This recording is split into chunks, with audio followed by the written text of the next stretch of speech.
Мемориал памяти и славы готов рассказать гостям из Татарстана историю ингушского народа. С минуты на минуту сюда прибудет делегация из Приволжского федерального округа.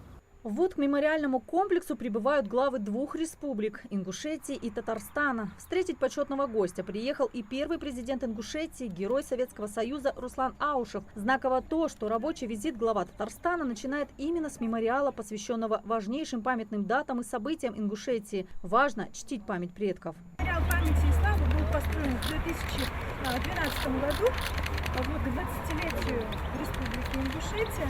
Глава Татарстана ознакомился с памятниками и композициями мемориального комплекса, которые освещают основные этапы истории Ингушетии от вхождения в состав России и до современности и посвящены историческим деятелям, внесшим значительный вклад в становление и развитие ингушской государственности. Рустам Минниханов отметил, что ингушскому народу есть кем гордиться. Из рук будущих защитников Родины главы республик берут цветы для возложения к вечному огню.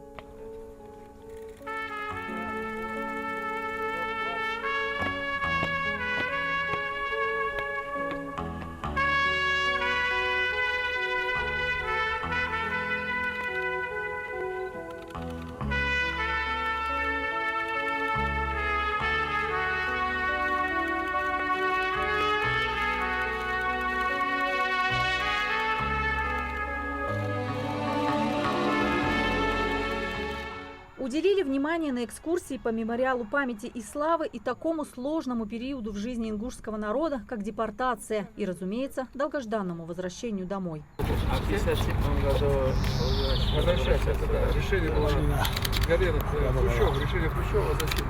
Дальше в планах у делегации из Татарстана посетить горную часть Ингушетии, агропромышленные предприятия и подписать соглашение о торгово-экономическом, научно-техническом, социальном и культурном сотрудничестве. Это должно принести пользу обеим республикам России. Потенциал нашей республики очень большой.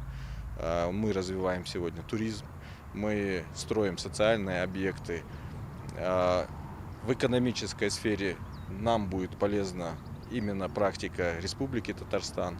Ну и в сфере туризма сегодня, вы знаете, когда коллективный Запад ввел санкции против Российской Федерации, сферу туризма как раз-таки время развивать, что наша республика и делает.